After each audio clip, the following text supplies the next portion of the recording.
presents Game 1 of the Eastern Conference Finals between homestanding DC and visiting Columbus. The defending champions atop the Eastern Conference standings again this past season. Tampa Bay and New England eliminated.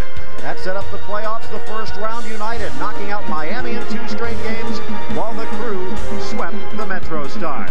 Hello everybody, I'm Phil Shane, joined once again by Ty Keel. Glad you could join us today on a lovely day in the nation's capital, and some beautiful play this year on the field here at RFK by Marco Echeverry. Well, Marco Echeverry, one of the most creative, artistic players in Major League Soccer, and he has been a dominant force in the league, and he's dominated with his playmaking, but he's added a new dimension.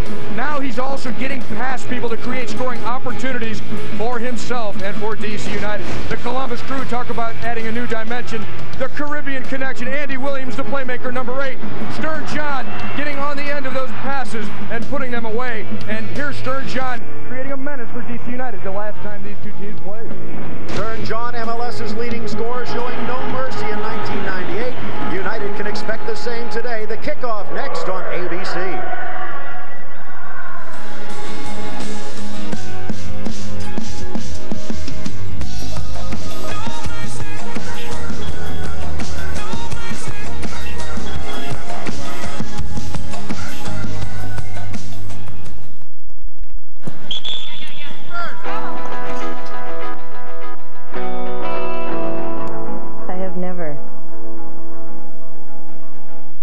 Stolen a ball,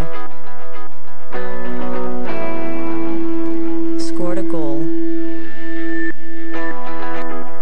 or won a game.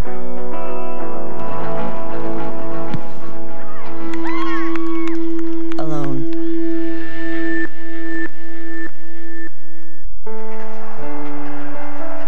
Nine programs, $27. 5 hot dogs, 6 pennants, $45. 1 big puffy hand, $6. Their first big league ball game, priceless. There are some things money can't buy. For everything else, there's Mastercard, the card at the heart of Major League Baseball.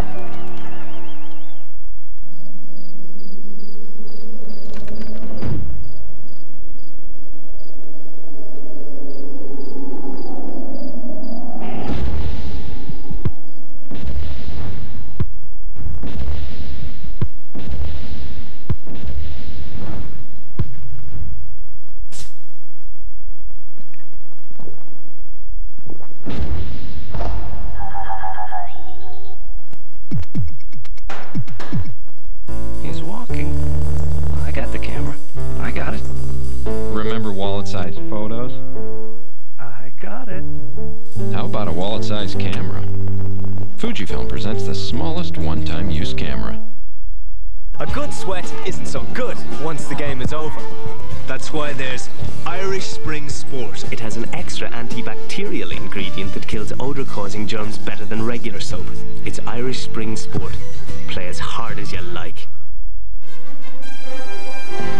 Major League Soccer on ABC Sports. Brought to you by Irish Spring Sport. Play as hard as you like. And welcome back to RFK Stadium, just moments away from the opening kick. Both teams getting set. The pregame rituals out of the way, and Jurgen Sommer, his ritual, keeping DC off the board. Tom Prestis will be in the nets for United. And there is Jurgen Sommer, the big 6'5", 215-pounder out of the University of Indiana. 11 wins, 10 losses this season, but the stats somewhat deceiving. Let's take a look at the rest of the lineups, brought to you by Adidas. And the challenge for Columbus against the defending champions, taken on defensively by number 5, Thomas Dooley, their captain, the wily defender, veteran of 2 World Cups, and the captain of the U.S. World Cup team this past summer.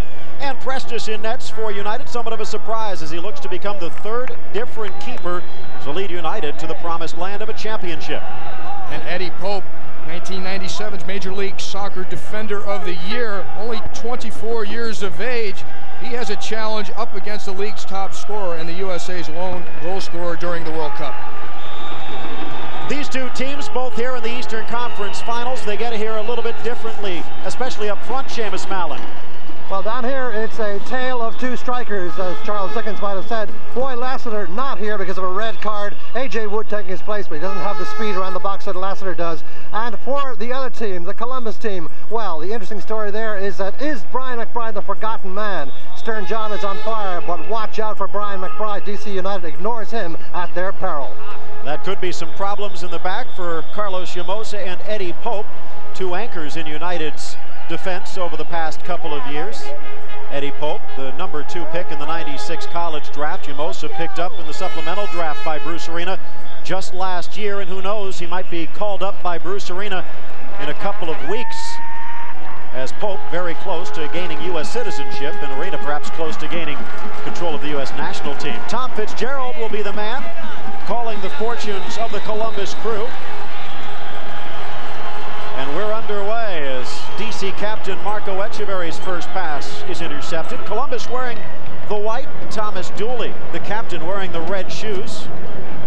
Maybe if he clicks his heels 3 times, they'll find themselves in the Rose Bowl on October 25th. Columbus moving from the left to the right. Black-clad DC United defending the goal in front of Tom Prestis. To the right, Rob Smith out there for his physical play and his speed, knocking that one out of play, and Jeff Agus getting set to toss it back. Here's Eddie Pope. And John Hartz again at right back. Long ball up front, looking for the speedy Ben Olsen. Olsen against Ansel Elcock. That will be one of the defensive matchups to keep an eye on today. Here's another Moreno against Iribarren, and the Bolivian strips the ball away from the Argentine. And DC controls it again, and back to Hartz, who draws a round of applause, but not for that pass. Again, for those of you who might not have watched DC through the regular season, John Hartz normally a left-sided to central midfielder, but here in the postseason, especially after some solid play from Mario Gori at left midfield, Hartz has been moved back to right defense and has handled it well, at least in the first 2 games against Miami Tide.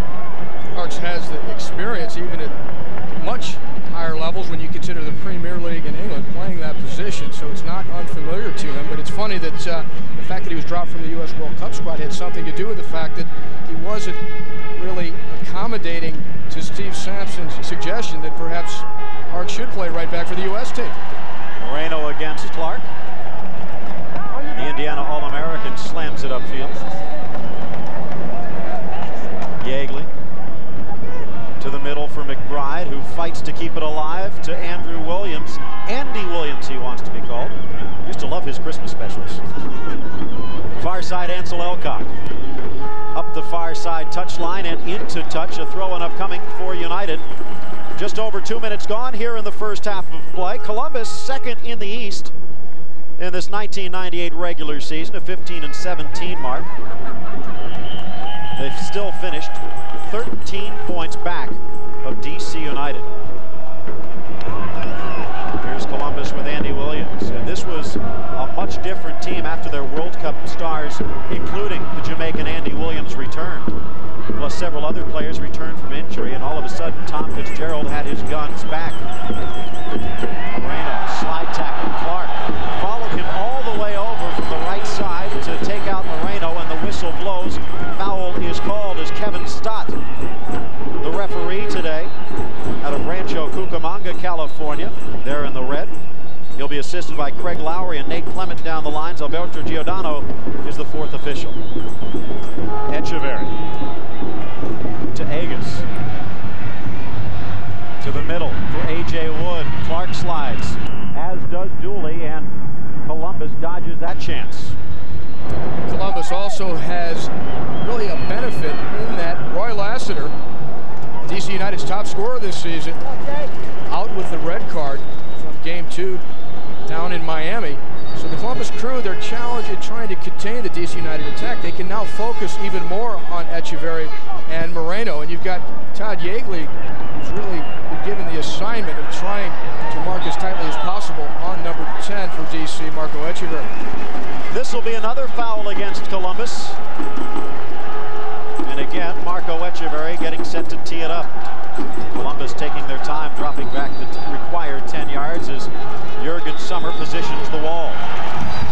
Look at at this run-up by Echeverry. Think he wants to hit it? Echeverry, a la Roberto Carlos, deflected. Jurgen Sommer was leaning in the right direction and had to come back against the grain as Echeverry looking for net. Echeverry at 98 matched his total goal scoring of 96 and 97, and this one, it's almost a little hesitation step there, a changeup, and the deflection causing only the slightest problem for the towering Jurgen Sommer. Far side, Iribarren. McBride, a delicate little flick of the head to a charging Rob Smith. Smith against Pope. And Eddie Pope steals it away with ease. Eddie Pope, perhaps not the typical Eddie Pope year in 1998, but over the last several games, he has regained his form, which earned him U.S. Soccer's Player of the Year in 1997. Well, what has helped Eddie Pope is that alongside him, Carlos Llamosa has returned to fitness, and that tandem is able to shut down the Miami Fusion attack, which had really taken off towards the end of the season. Nice little flick for Moreno, but Olsen had flipped in too much. Harks back to the mixer. Headed away. Back to Echeverry. Echeverry for A.J. Wood, and what a collision that was. Jurgen Sommer at 6'5", slamming in to the 6'2", 200-pound A.J. Wood. And Wood coming away a little the worse for wear, as is Stern John after that collision. Well, we can expect a physical matchup. When these teams played on the last day of the regular season, there was really nothing at stake in terms of the standings, but they battled. In fact, Thomas Dooley took Moreno out with a shoulder injury, and Tony Sane, who's also missing from the DC United lineup today, re-injured his groin. Far side, Williams challenges. Olsen up the line and back to the Columbus backfield. Stern John, the leading scorer in 1998. It has been one heck of a scoring season for the young Trinidadian. Before, I've been watching the league a lot of times, and I was telling myself, I just want to get the chance to go and show them I can score goals and prove it to them, you know? And I got my chance, and I scored a lot of goals this year. Stern John sneaking into the box, looking to do the same here as Rob Smith. His challenge off of Olsen. They're going to say back off of Smith. And DC quickly restarts. Only 21 years of age, Stern John. It's amazing that he was able to step directly into this league and become the scoring champion despite not being around in the early part of the season. Near side Agus. Here's Gorey. Leaves it for Echeverry. A little bit too much mustard on it. Echeverry to Wood, who can't control the ball, but nice turn and a quick shot over the bar. A.J. Wood.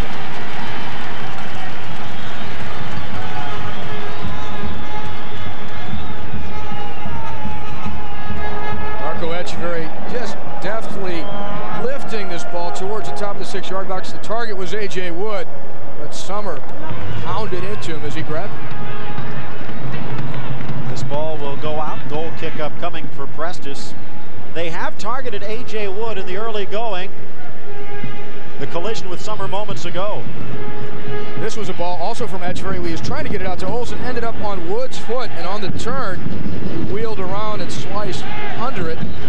You'd have to think, especially on the left foot, like it was there, that Roy Lassiter would have been closer to the target. A.J. Wood does have some success, especially for Bruce Arena, one of 4 ex-Cavaliers who won 4 NCAA titles at the University of Virginia back in the early 90s. Agus. Olsen. To Richie Williams. Agus against Dooley, the 2 U.S. internationals combining. Jason Farrell against Mario Gorey. The deflection finds Agus loose in the box, and Rob Smith finally gets the deflection. Todd Yeagley. Yeagley across midfield and tripped up. This will be a free kick for Columbus. Bruce Arena familiar with this position, but what does he try and do against this Columbus Crew team? Seamus Mallon? Well, right now he's trying to get Mario Gorey to go as much forward as he possibly can down this left side and keep Jason Farrell in check. They respect the threat down the flanks, and they got their hands full with the twin strikers up front, of course, of Stern, Wood, and McBride, so they don't want a lot of free play from the flanks by Columbus, so Gorey has got to press up and keep Farrell home. Also, Bruce Arena told us the reason he likes Gorey out on that left side, besides his combativeness, is his ability to get behind the defender. In this case, it would be Farrell, and keep him pinned in the other end. And Harks knows how to get into the attack from the right back position, so you gain two things by making that switch. Echeverry chipping it into the box.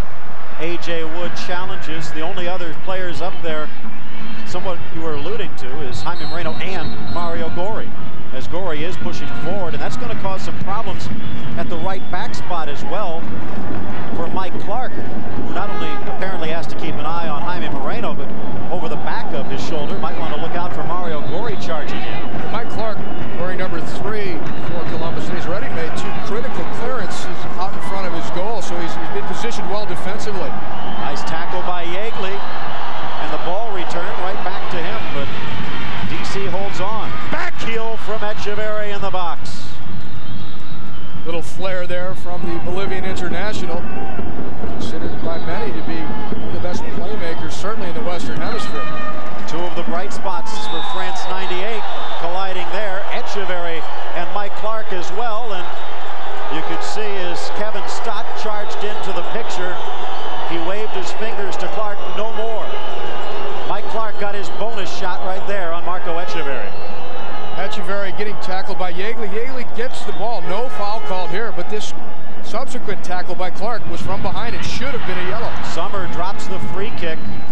Not happy with Yeagley's position, but probably should worry about holding on to the ball first. 11 minutes gone in the first half of play. Game 1 of the Eastern Conference Finals. A rematch of last year's Eastern Conference Championship Series, won by DC en route to their 2nd straight MLS crown. But this, a different Columbus team, younger and a lot more flair time. Now, we already mentioned the Caribbean connection, number 8 in the red shoes for Columbus, Andy Williams. He's the one that creates the attacks for both Stern John and Brian McBride. Moreno, a little bit of flair in his boots as well. Far side for Harks on the overlap. Too much on that one. The adrenaline lifted the foot too far, and it's a goal kick for Columbus. Still no score here. Your exclusive home for primetime NFL Sunday Night Football, 8:15 Eastern on ESPN. Atlanta against Danny Cannell and the Giants. And then Monday night on ABC Sports, Miami tackles Jacksonville. First time for the Jags on Monday Night Football as they'll take on Dan Marino and the Finns. Stern John to Jason Farrell. Mario Gorey showing he has the effort and the wheels on both sides of the pitch.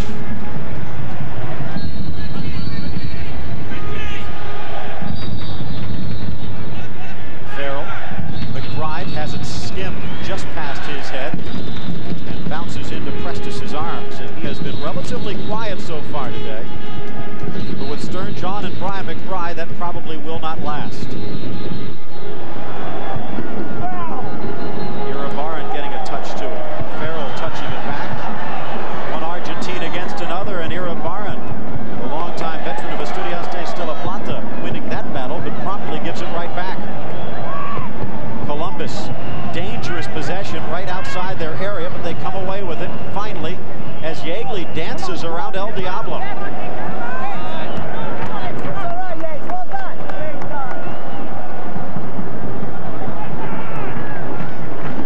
To Harks. What you're seeing here is what Tom Fitzgerald, the Columbus coach, told me about today is patience. He doesn't want his team pressuring all over the field. He does not want them chasing the ball. He wants them more in their own end to close down DC's attack and frustrate them. So he said the key word really for Columbus today was patience. And that also meant establishing some possession to create some offense, not to be limited to creating attacks only from the counterattack. First corner of the game upcoming for DC. The fans still coming into RFK. Short touch to Olsen. Back to Echeverry. Back post for Wood. McBride on defense. Harks on the volley. Didn't intend it, but a perfect pass to Eddie Pope. to the middle. A.J. Wood, and the header straight into the arms of Jurgen Sommer. Hart's got a second crack of the apple, and he put it into a position for A.J. Wood. Well, Hart's had switched over to the left side for this last set play. A.J. Wood hustling to get up there and win the head ball. No problem for Jurgen Sommer, but a quality cross from Hart's from the left side. Agus and McBride on that one. And Gorey again hustles back. Think about it, Hart's, particularly the last couple of seasons with DC, he's more used to playing out on that left side.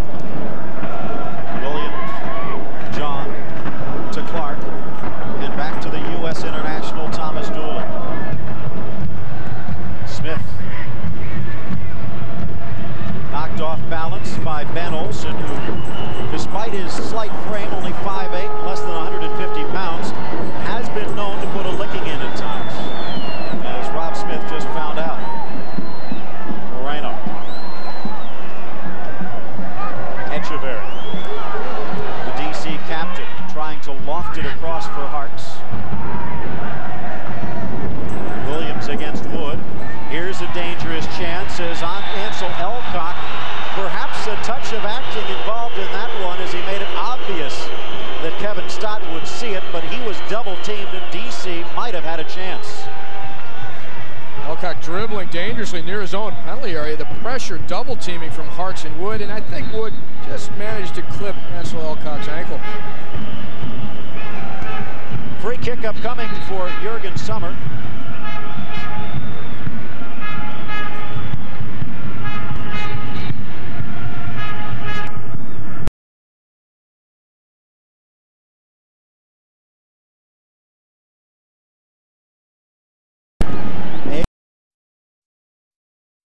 Into the crowd, throwing up.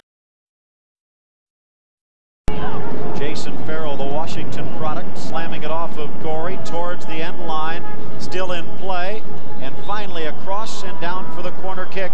Andy Williams, all-time leading scorer at the University of Rhode Island, and spark plug for this Columbus Crew franchise. Richie, one line, please. Only 21 years of age. Andy Williams nicknamed the author because he rewrote the record books almost immediately upon coming into this league with a consecutive assist record. 7 straight games. And Olsen out of pressure. Elcock, nice ball if Williams can catch up to it, but Agus gets there first. Farrell trying to shut down the sideline. Williams' pressure gave Clark a chance, but there's Jaime Moreno, and here's DC. Echeverry against Farrell. Echeverry, he's lost Yeagley in the mark, and finally Farrell knocks it out. Only good hustle by Farrell saved the day, because Echeverry, you can see, he has several speeds, several gears. He changes those speeds while he keeps the ball under close control. Good idea, but Moreno couldn't catch up to it. As you would expect, DC United having most of the attacking in this first half of play. It started off with an Echeverry free kick from long range, which is deflected, and Echeverry lofts the ball into the middle for A.J. Wood. Jurgen Sommer under pressure here. Again, A.J. Wood getting his head to it. And Phil, when you look at these two teams in the entire MLS, I think you might have the best collection of players who are strong in the air in this game compared to the rest of the league. When you look at Brian McBride and Stern John, you look at Eddie Pope, Thomas Dooley, and A.J. Wood. A giveaway. McBride with Prestis out. McBride waits too long. Prestis stood him up, and Hartz and Pope come in to shut the door. But what a terrible turnover by United inside their own end. Hartz saved a goal there. Here's another chance. He reacted well, got back in time, and Brian really took too long. He's got to take that chance when it's on.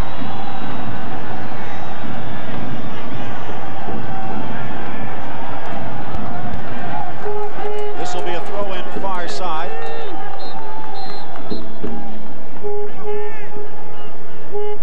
And Columbus starting to put the pressure on.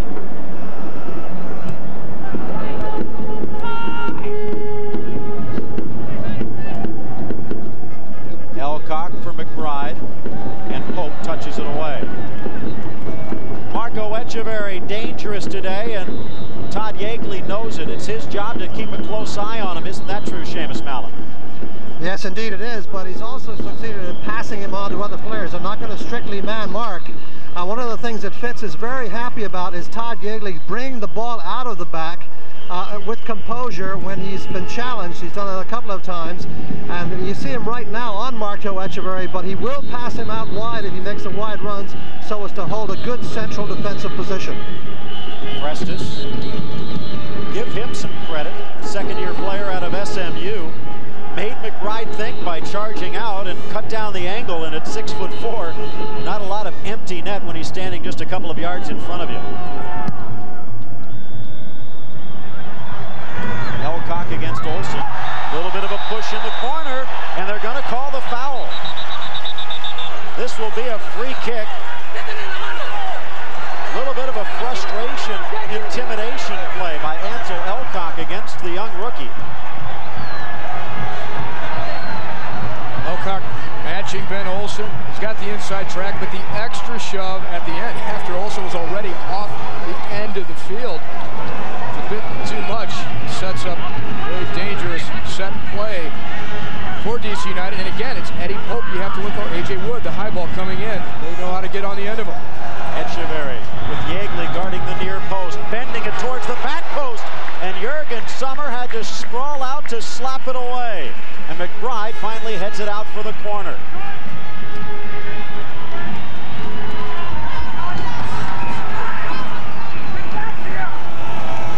They'll take another corner, the second of the game for El Diablo. Pope. McBride tries to clear, and Olsen doing what he does best, just a pest on that far side. Ben Olsen on the ball with the throw in here, so quick with his feet, especially on the turn. Out for Olsen. Dangerous cross, but Sommer was there to grab it at the near post. Olsen with the cross. Olsen also created that last great chance for DC by drawing the foul. But that last cross by Olsen, not dangerous enough. Put it much too close to the goalkeeper, making it easy picking for Jurgen Sommer. Here's McBride and Pope. Echeverry looking for Wood. Dooley back to grab it. And again, you wonder if that was Roy Lassiter. The difference there is Dooley able to catch and stay with A.J. Wood. Lassiter probably would have been out of reach with his breakaway speed. Echeverry. Sommer collides with Iribarren. Perhaps a push from Moreno instigated it. And they will call a foul.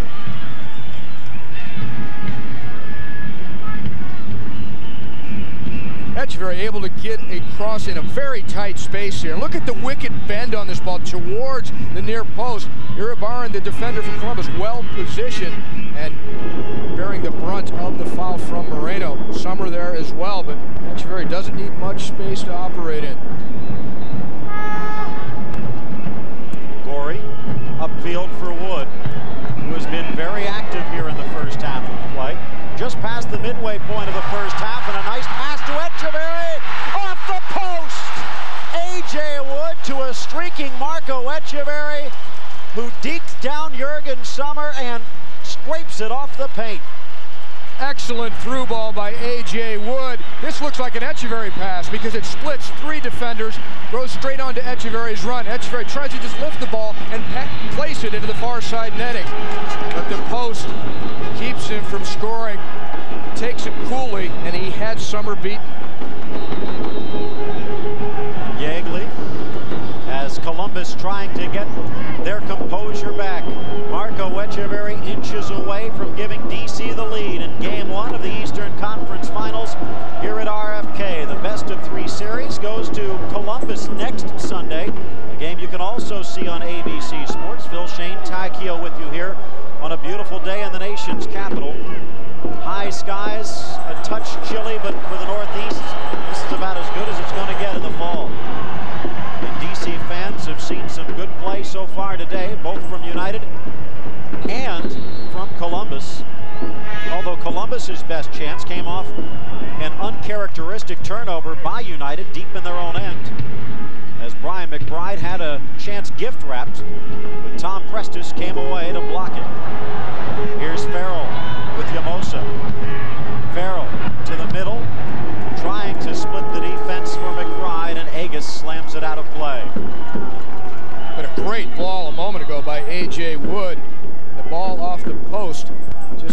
inch. Would have rebounded into the net. Etcheverry would have put DC United up 1-0. So Columbus, sigh of relief here, may be able to get something going the other way.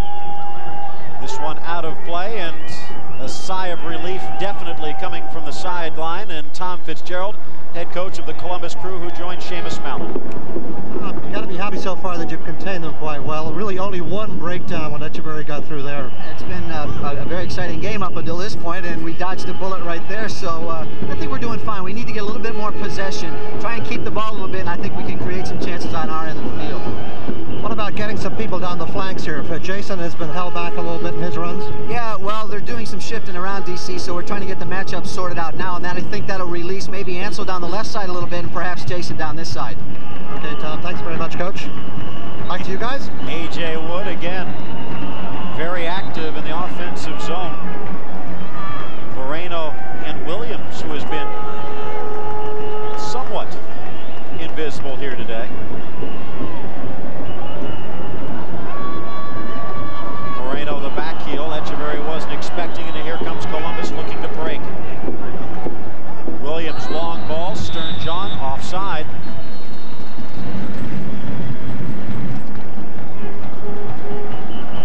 Brian McBride. A turnover at midfield off of Moreno. Andy Williams into Brian McBride, and this is the best chance Columbus has had this game. Richie Williams. Shortly after that, McBride got the gift wrap pass.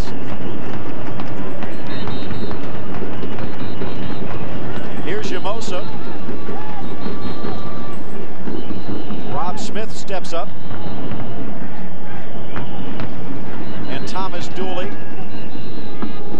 pushing forward into the attack. Stern John tries to keep it alive, but good work by U.S. Internationals Eddie Pope and Jeff Agus to shut that one down. Nice touch from Harks to Etcheverry. The blast for the corner, and you can see the fire is lit under El Diablo. He thought he had a goal earlier, and he was going straight for the goal here.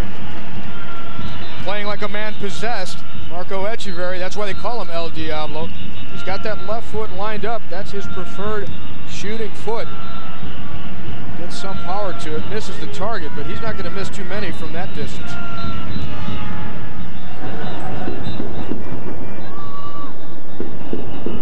Stern John against John Harks.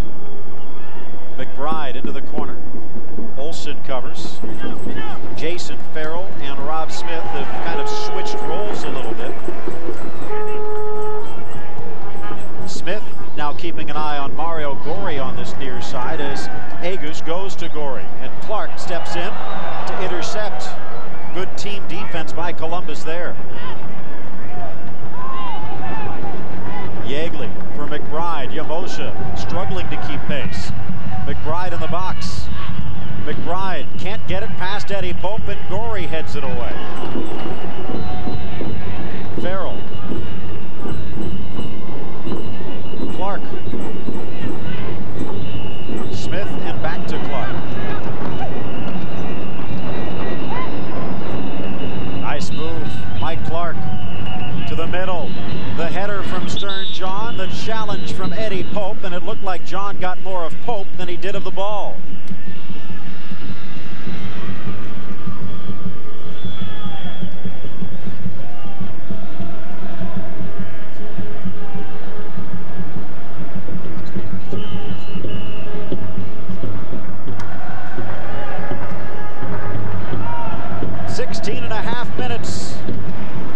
Left to go in the first half of play. Phil Shane, Ty Keogh, Seamus Mallon here in the nation's capital. DC looking to get to the championship game for the third straight year. Looking to try and win their third straight title. To get there, they're going to have to get past Columbus. While DC did win the regular season series 3-1, a little bit deceiving when you take a look at the actual results, Ty, because Columbus actually outscored United during the regular season, because United's 3 wins all came after ties at the end of regulation. They were all shootout victories. Moreno nutmegging at Clark. Moreno goes down, no foul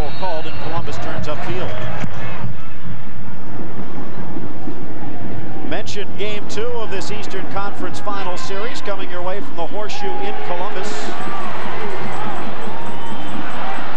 And you can see it next Sunday live at 4 Eastern on ABC Sports. United against the Crew. Still no score here in Game 1.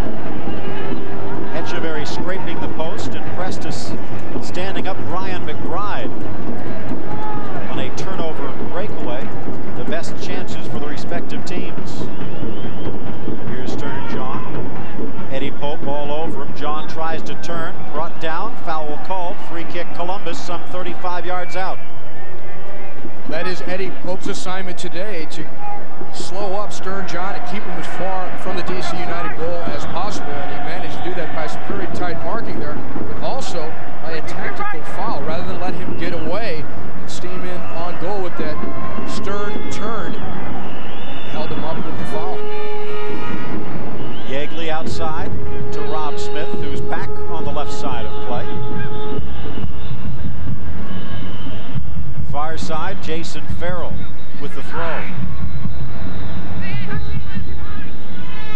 Yeagley, Farrell fighting the sun in that corner as the shadows whistle across RFK. That far side line is the only place still in bright sunshine. Williams on the turn against Etcheverry. Battle of the playmakers there. Yeagley. Nice work by Richie Williams, sticking a boot in and picking it off. Well, that's what we saw Richie Williams do in the series against Miami, the Eastern Conference semifinals. It was Richie Williams' work, particularly when DC was down a man after Lassiter's ejection. Richie Williams doing exactly those kind of things to frustrate Carlos Valderrama. Here he is totally frustrating the playmaker for Columbus, Andy Williams. You see the matchup also between Yeagley and Etcheverry. Yeagley so far has been able to pretty much keep tabs on Etcheverry, but he's had a couple of dangerous chances, of course, including that one off the post after the great through ball by A.J. Wood. Here's Yeagley on the attack.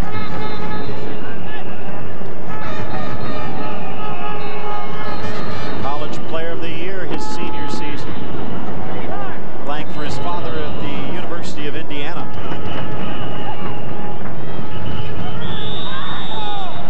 A little bit of a hack from behind by Gorey. Stern John down. And a free kick just some 22 yards away. Talking to Bruce Arena, DC United's coach, one of his fears and big respect that he has for Columbus's ability on free kick situations. Stern John very good in the air. Number 5, Thomas Dooley, very strong in the air. And of course, Brian McBride, among the best headers of the ball in all of MLS. But no Jason Price, no Marco Etcheverry. Andy Williams trying to do his best. So as you mentioned, most of the time Columbus's free kicks are going to be serves rather than shots. I'd have gone for it. High ball into the box. You've got Stern John, Thomas Dooley, and Brian McBride. That's going to be tough for any defense.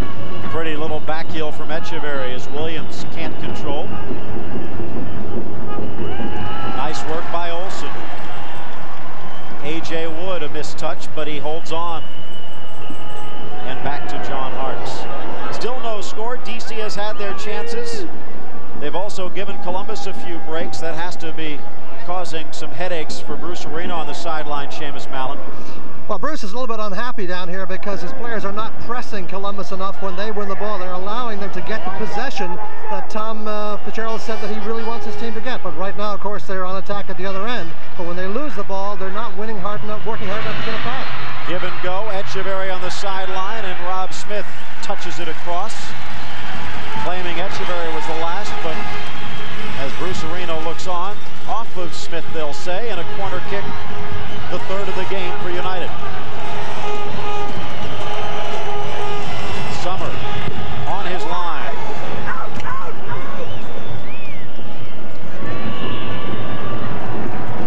Olsen back to the mix. Gorey dives. Looks like he might have taken a little bit of an elbow in the process. And even perhaps a touch of acting, but that's not quite his game. Now he backtracks on defense as Columbus did not take advantage of his absence in the D quick enough.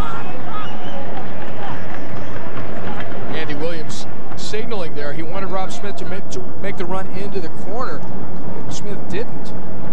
Left Williams only the option to try and win a throw-in by banging it off the defender.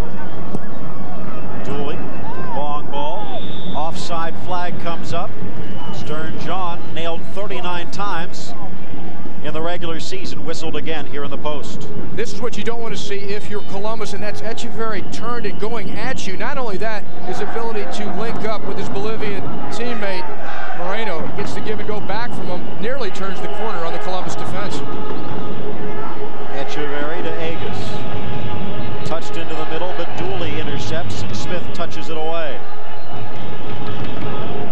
Dooley to Williams, knocked to the turf by Richie Williams, no call, and here's DC again, closing the noose around the Columbus net.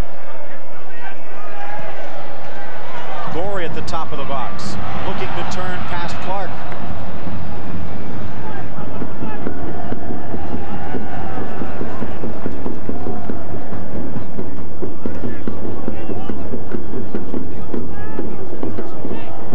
Yeagley in the center circle.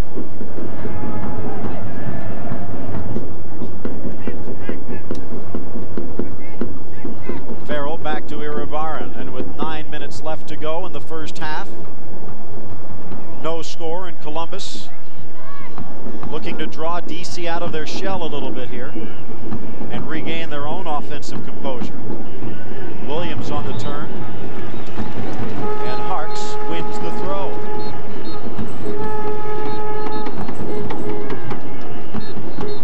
Harks into the attack as Richie Williams has stepped over to assume his right back position.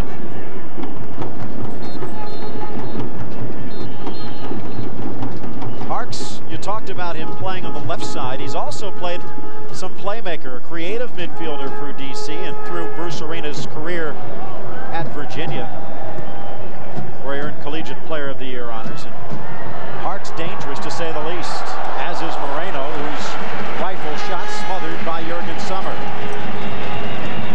Just 8 minutes away from halftime, Echeverry looking to give United the lead, and A.J. Wood slams it into the stands. Goal kick for Jurgen Sommer.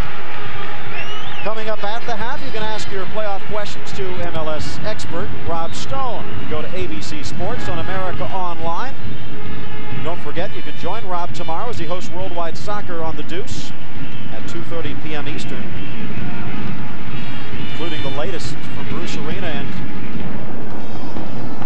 the latest on his latest chances. I sneak in latest one more time to assume the mantle of the U.S. national team.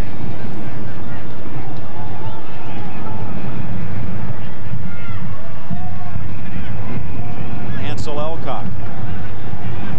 McBride in the air. Agus might have had a grab of his jersey a little bit as it sailed over McBride's head. Clark, a nice job heading it back to Dooley, and here comes Columbus again with 7 minutes remaining in the half.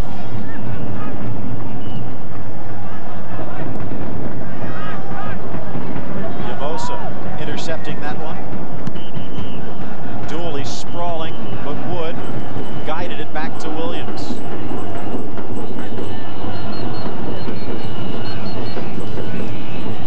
Richie Williams. Agus. Too far for Echeverry, and Thomas Dooley collects. Well, right there, the game's shaping up pretty much how Bruce Arena was hoping it would. He knew that Columbus would have to collapse back and pay a lot of attention to Echeverry up front, and also Moreno's. He was hoping to bring in the ball, although these guys, if they do get involved in the attack, particularly if they switch the ball from side to side and switch the point of attack, they can open things up for DC United. Stern John in the attack. Echeverry was offside, made no effort to play it, so play on, says the referee.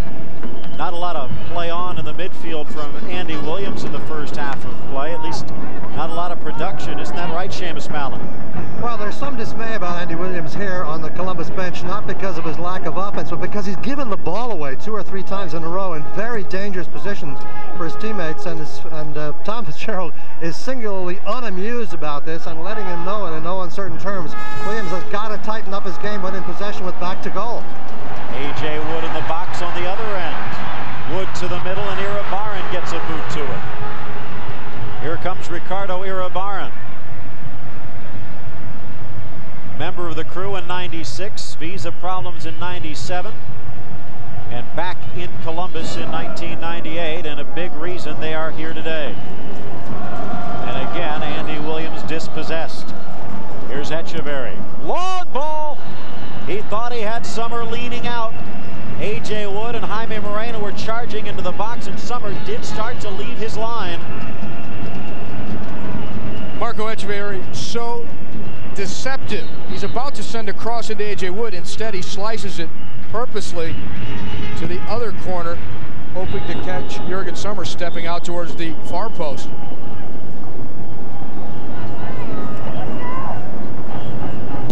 Clark hangs in the air too long, and Harks will intercept. Ansel Elcock slamming into A.J. Wood. Here's McBride, little back heel for Elcock. Harks gets the elbow. Elcock didn't mean it, but it's a foul nonetheless. But as you see DC United here frustrated thus far in the first half of play, you have to think about what happened to the LA Galaxy last night at the Rose Bowl.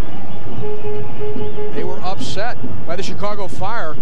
They had a lot of chances early. They couldn't put their chances away. The LA Galaxy, the top offense in Major League Soccer, eventually fell to the Chicago Fire. Dooley heading it away. Summers off his line. Banged off of Olsen out of play, and a goal kick upcoming for Jurgen Summer. Summer, somewhat of a prodigy, you might say, in the goalkeeping ranks. His father, semi-pro in Germany before coming over to the States. Born in New York City. Grew up in Naples, Florida, moved to the Midwest, and actually walked on to Jerry Yeagley's IU squad, turned it into a championship team back in 1988, and back to the Final Four in '89.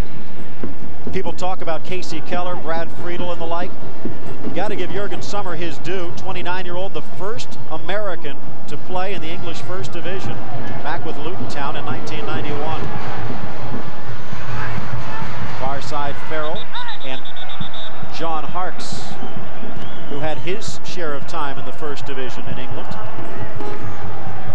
Phil, when you mentioned the Indiana Hoosier connection with the Columbus Crew, of course, Todd Yeagley playing defensive midfield, wearing the number 6 and trying to contain Marco Echeverry. Jurgen Summer, who you already mentioned, but missing from the lineup today for Columbus. Brian Mazanoff, a World Cup midfielder for the United States, injured his ankle, most likely out for the season. And when we talk about possession for the Columbus Crew, he's probably their best passer and best possession player, and they missed that as a part of their attack today. Talk about the 4 IU Hoosiers. Don't forget the 8 Virginia Cavaliers who are here today, is the crowd here in attendance, waiting for a goal. Brian West, the young Project 40 player out of Columbus, actually out of Columbia, Maryland, where he grew up, but playing for Columbus, joined by 7 Virginia Cavaliers on DC's championship squad. That's right, the 4th Indiana Hoosier on this Columbus team, Mike Clark, who's been playing very solidly at the back for Columbus. Looks like Richie Williams down under or behind the play. And Smith will just touch it into play. Into touch as they will bring out Rick Gooder, who will take a look at the midfield engine for DC. Show you the highlights from this first half of play, plus highlights from last night's Western Conference Championship opener at the Rose Bowl. And as you might have seen earlier today, a little bit of a surprise as Chicago knocking off the Galaxy on their own home field. And what a scene that will set for Soldier Field on Friday night.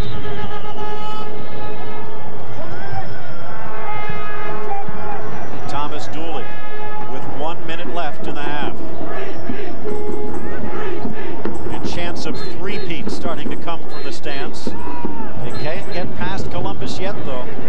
As LA found, no matter how good you are, you got to score to win. And DC's having their problems here today, but Moreno looking to change that right there. Summer a little bit off his line, and Moreno tried to tuck it over him. And there we have Jeff Agus getting forward on the left side, as Bruce Arena was hoping. He got the ball from Echeverry, and he sends this driven cross all the way across the face of the goal. Moreno just reaching slightly for it, enough that he couldn't power it down on target.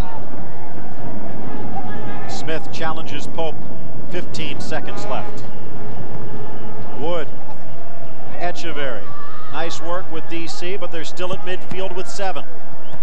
Slamming it right off the jaw of Yeagley. Touch to the middle by McBride. Stern John with 1. And Carlos Llamosa snuffs out that threat as time winds down in the first half. No score at the break.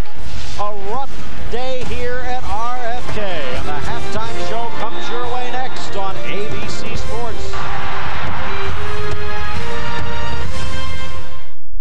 Okay, it's my big debut. Here we go. Wise. Okay, I'm ready when you are. Good. Wise. Did he forget his line or what? Is this the regular one or is he the understudy? Is this? Yeah, thank you. Hey, you gotta wait for me. Let's hold it, not you. He goes, then I. Wait a second, not you. Hold it. Wise. Why? I can't work in this environment. Cut! Cut!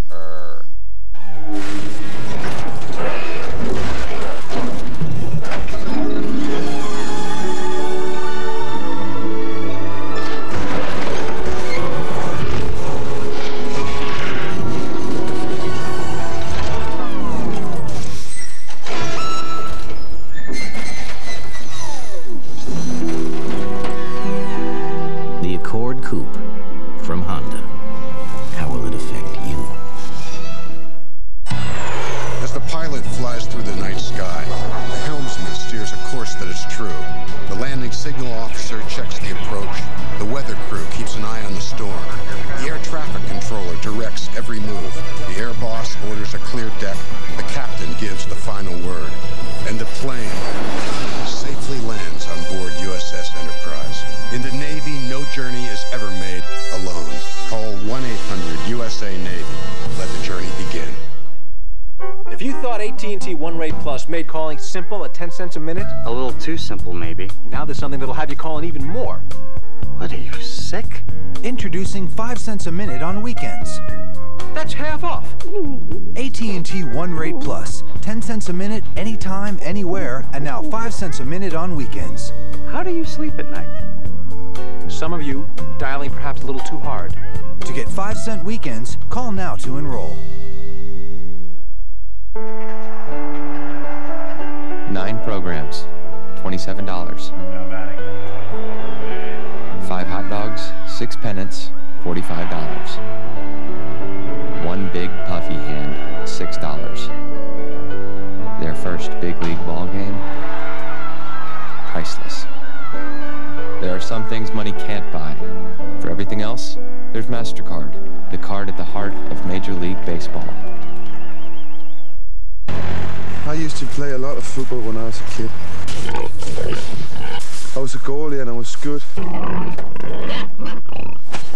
I sometimes wonder what I could have achieved if I bought a pair of Reebok football boots instead of those cheap plastic ones. Only Reebok DMX have moving air pockets which adapt to a player's individual needs.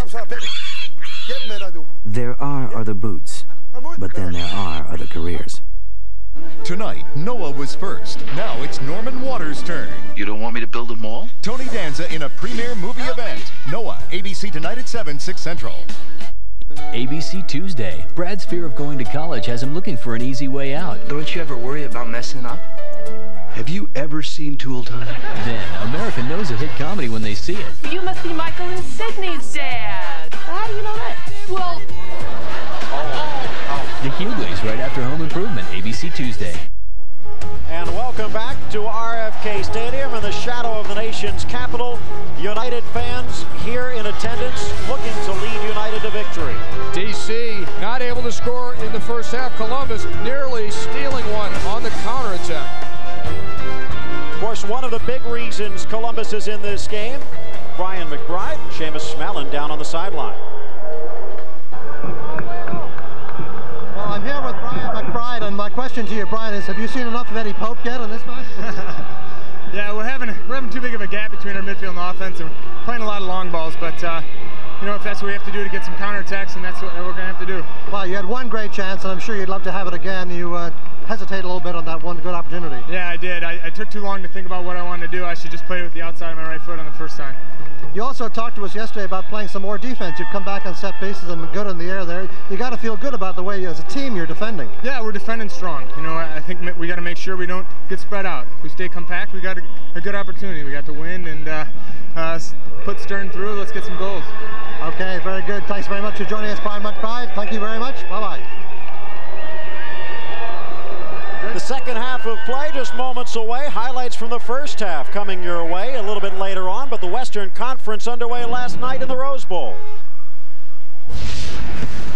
While the East got underway today, Western Conference Finals started last night. Galaxy and Fire both getting there by virtue of series sweeps over the Burn and Rapids respectively. And last night in the Rose Bowl early on, Fire defender C.J. Brown upset Ty. Why's that?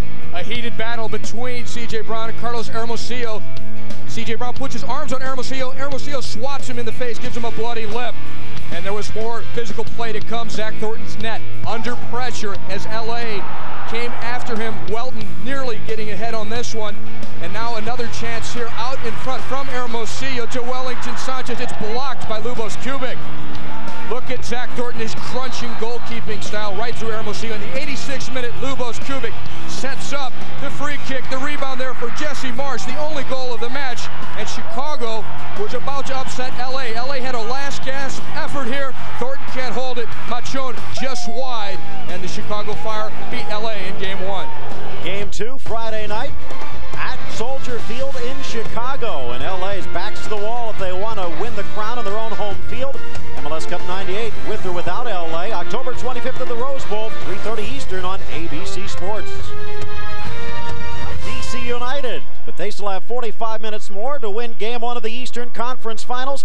Highlights from the first half come your way next on ABC.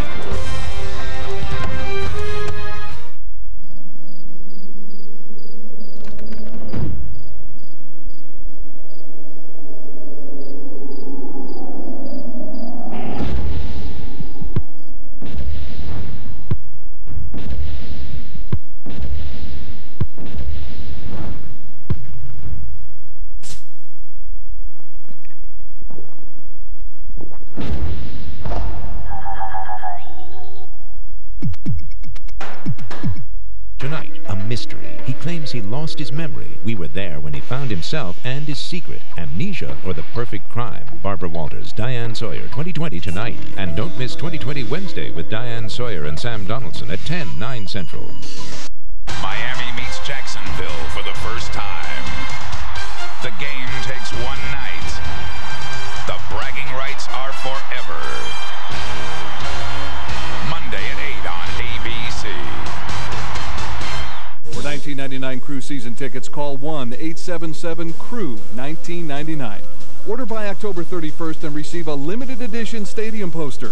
Operators are standing by at 1-877-CREW-1999. Call now. Central Ohio.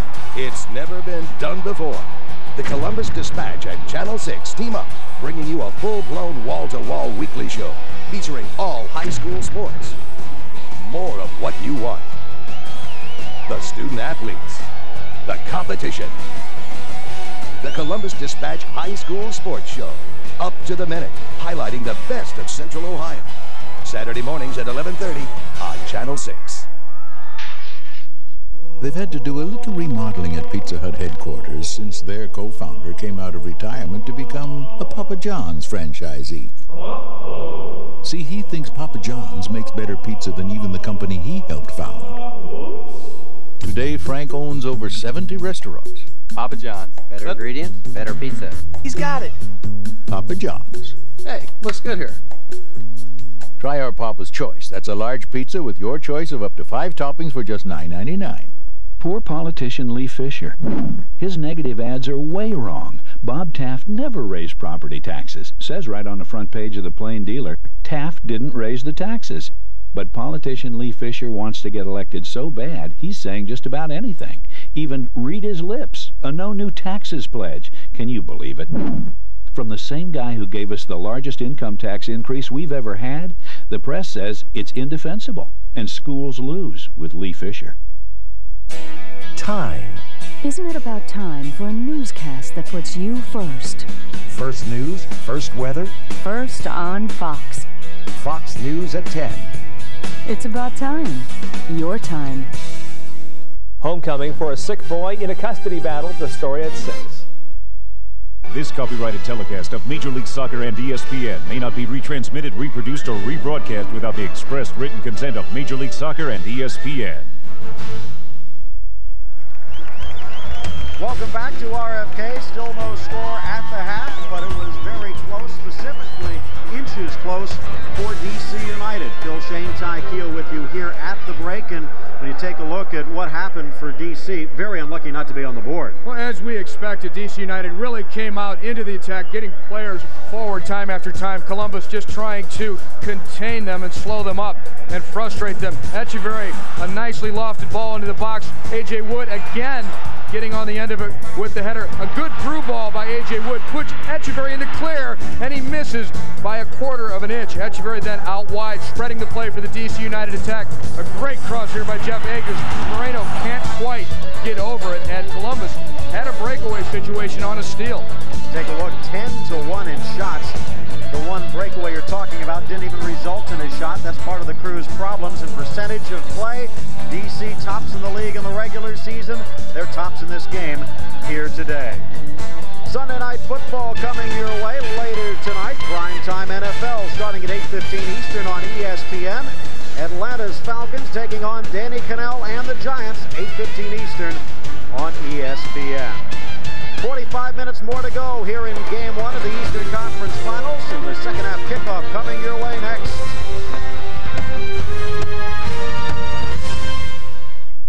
A good sweat isn't so good once the game is over. That's why there's Irish Spring Sport. It has an extra antibacterial ingredient that kills odor-causing germs better than regular soap. It's Irish Spring Sport. Play as hard as you like. Making friends is our business was a motto that my grandfather created back in the 1950s when he came up with the slogan. And beer is about friendship, about relationships. It's about making friends, going out, meeting new people, and there's not a better beverage to do it with than a Budweiser. There are 500 million beer drinkers in the world, 80 million beer drinkers in the United States, and they must know something. If you thought AT&T One Rate Plus made calling simple at 10 cents a minute, A little too simple, maybe. now there's something that'll have you calling even more. What are you, sick? Introducing 5 cents a minute on weekends. That's half off. AT&T One Rate Plus. 10 cents a minute, anytime, anywhere, and now 5 cents a minute on weekends. How do you sleep at night? Some of you dialing perhaps a little too hard. To get 5-cent weekends, call now to enroll. Now it's time for the Mastercard MLS Goal of the Year. You can vote for Damian. Damian puts it in! Jaime Moreno. Or Brian McBride. Volley by McBride! Click over to MLSnet.com to vote. It's as easy as 1, 2, 3. If your man wins, put yourself down for an assist. During the year, we spent a lot of time with each other, both on the field and off. It brings us closer together, and that helps us play better. When Lil has the ball, I know exactly where she needs me to be. It's like we can read each other's minds.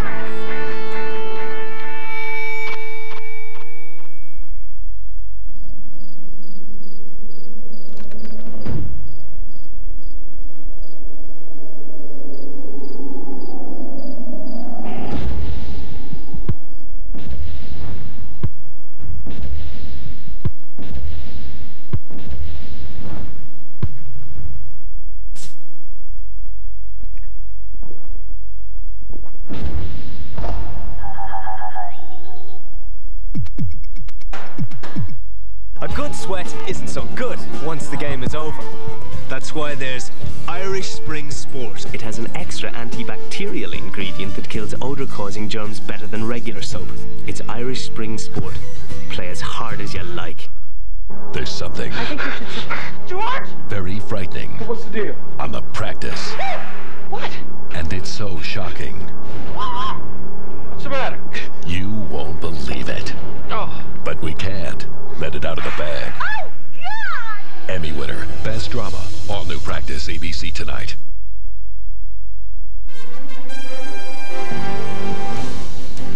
Major League Soccer on ABC Sports. Brought to you by Pepsi, the official soft drink of Major League Soccer, and Adidas.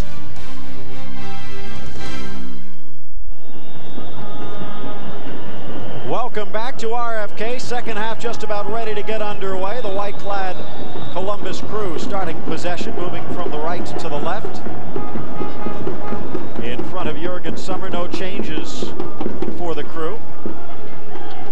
Thomas Dooley anchoring the defense with Ricardo Iribarren, Mike Clark, and Ansel Elcock helping out.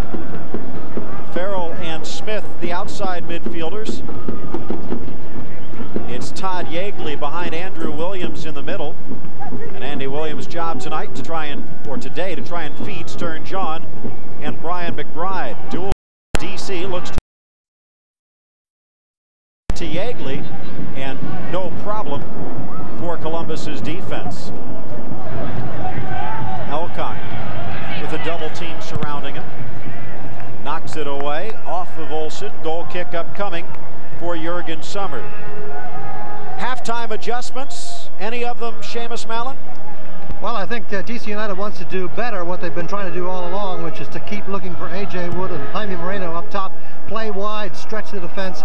For Columbus, they want to play faster and play closer. Their passes are too long, and thus giving the DC players a chance to nick in and take them away. They've got to close down the gaps between their players to make those passes more successful. Throw in. Stern John lets it run. Andrew Williams has it. Looking for Clark on the overlap, but Gorey intercepts. Andy Williams picks it back for the Crew. Williams to the middle for John, deflected by John Hart. McBride the header, but the open net as Prestis came out and he sends it wide. You see the danger there of Brian McBride in the air, but you also see a poor decision by the young goalkeeper Tom Prestis, who's been so sure for the DC United team the last couple of games. He gets there much too late. The ball in the air, and at this point Prestis has to decide whether to come out or not. If he's not going to get there and win this ball, he should have stayed on his line, and he narrowly escapes because McBride had an empty net to put the header towards, except for a defender of DC United trying to race back. Mario Gorey getting treatment from Rick Guterin. They're looking at the lower leg, and as you could see, the DC trainer signaling to the sideline, time to make a switch. It appeared that Gorey had his ankle stepped on as he went to turn here. Andy Williams coming through, just clipping Gorey's left ankle as it was anchored into the turf. So Kerry Talley looks like he will take Gorey's spot, although what you're probably going to see is Kerry Talley play right back and Harks then move into that left midfield position where Mario Gorey was playing in the first half. Brian McBride has been perhaps the most dangerous player on the field for the Crew. He had a chance just now, but in the first half, a giveaway by DC's John Harks puts it right on McBride's foot in the clear. McBride hesitates too long, and it's John Harks who hustles back to correct his own mistake. But McBride should have released it sooner. He might have had a goal for Columbus. So really only 4 chances for the Crew today, 2 of them for McBride, both of those on defensive miscues. Gorey's back up, and it looks like he's going to even say, hey, I can go. Well, as he limps to the sideline. That's the kind of guy he is, though. He's never going to give up the battle. You have to think, at this level, you can't afford a guy out there who's hobbling. So young Kerry Talley coming in. Tennessee native, only missed 1 game in his 4 years with the Tar Heels of North Carolina. Picked up in the second round of the 1998 draft by DC. And he played a lot down the stretch, although in some ways he was DC's defensive woes towards the end of the season. And one of the reasons Gorey came in. It's hard to replace Carlos Llamosa, too. The fact that Llamosa is healthy and alongside Eddie Pope has made the biggest difference defensively for DC. Here's Stern John, and it just hops over his boot. Ryan McBride again waking up, but here's a chance for Moreno on the counter. Moreno against Dooley. Into the middle, deflected with the back heel from Elcock as A.J. Wood and Marco Echeverry were there. Long blast up, both McBride and John were offside.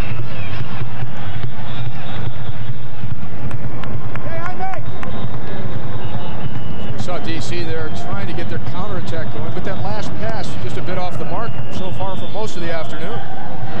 Long ball in the corner, Elcock shepherds that one out of play, and a goal kick upcoming. Brian McBride has been very active here today, but as you mentioned earlier, defensively as well. Part of the adjustments with Stern John. I think it has. If it hasn't, then there's something wrong. If people don't realize that Stern's got the ability to put the ball in the back of the net, then they're not even looking at stats or looking at games. It definitely adds a lot more dimension. I think what you see me doing is having to defend a little bit more, which is fine. As long as we keep winning, I'll do as much defensive work as needed. Rob Smith's shot off target. Echeverry comes back to win it. And nice work by El Diablo. Stern John, somewhat quiet here today though. Olsen. Elcock. And the tackle out for a corner kick for DC. Good, tough defending by Ansel Elcock. Stern John's second cousin, in fact, from Trinidad. He stayed with Ben Olsen the whole way. It's pretty good quick moves by Olsen there. Almost freed him up. Elcock just as quick. Elcock speedy. Says there's not a forward in MLS he fears. Echeverry. A.J. Wood keeps it alive, and there is McBride on defense. And Eddie Pope on offense. Someone flipped the negative around on this one. Dooley can't clear it. Harks, he likes to shoot from long range, but he'll pass it off this time. Echeverry on the turn through three. Now a fourth defender comes, and Olsen helps him out. Agus is left, and a slide from Dooley, who's probably seen that left foot in practice more times than he cares to remember in the U.S. national team camp. Pope still in the attack. Agus with the fake. Echeverry, back heel, loose in the box. Moreno down. Back heeling it again was Iribarren. Teeing it up. Parks, and the shot over the bar. Columbus's defense getting a little too tricky, too close to their own net. Well, there was a lot to like there in the attack for DC United. The heel flick by Marco Echeverry. What I liked earlier was that Ben Olsen takes charge, not only here, but before he took the ball off from Echeverry's foot. Harks really probably goes too much with power here, rather than maybe trying to place it. The ball teed off on it and sent it well over the bar. Because of Olsen's quick thinking, he probably had more time than he thought, did Harks. Elcock ridden down. 64 miles per hour on the Pepsi Power shot for Harks. High ball coming in. A.J. Wood making some late contact there with Ansel Elcock. This is what you expect in a playoff series. The foul total's not that high, but it's not for lack of aggressive play by both of these teams. Mario Gorey cleats off, day over. When you consider all of the stuff he's had to fight through, legal troubles as well as injuries, you wonder whether his season might have ended here. It's not been a great campaign for Mario Gorey. A couple of knee surgeries, dislocated shoulder. Nice move by Williams, but look at Moreno back on defense. Hard tackle from Yeagley.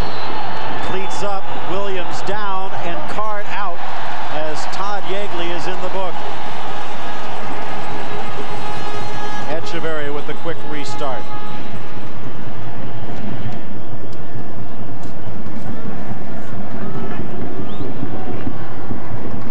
John, every time the ball comes to him, one or two black shirts right there. The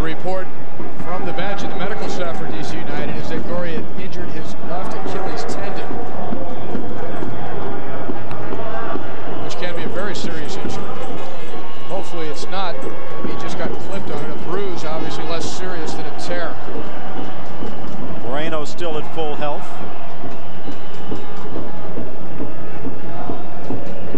The players missing for these two teams, again, critical. Roy Lassiter not available because of suspension. He got a red card in the deciding game of the Miami series. DC having to adjust. A.J. Wood hustling up front, but not bringing the same qualities as a Roy Lassiter. Elcock, A.J. Wood take a seat. Kevin Stott over to have a word or two with the Trinidad defender as Mario Gori having that Achilles iced. Echeverry. That's his one bad touch of the day, as Yeagley with a pretty nice bit of work to lift it over Richie Williams. Well, not so nice bit of work for Yeagley a few moments ago. He picked up a yellow card in the 53rd minute. A dangerous play as he slid in with the cleats exposed. Jason Farrell challenging Kerry Talley, the substitute, and it is out of play. Corner kick upcoming for Columbus.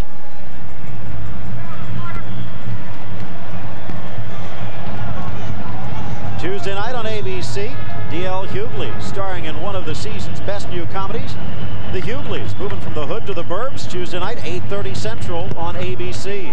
In the middle for Prestis, who grabs it in the 6. Wow, and that just missed Thomas Dooley's run by a couple of inches. Dooley ran through there unopposed and almost beat Prestis to the ball.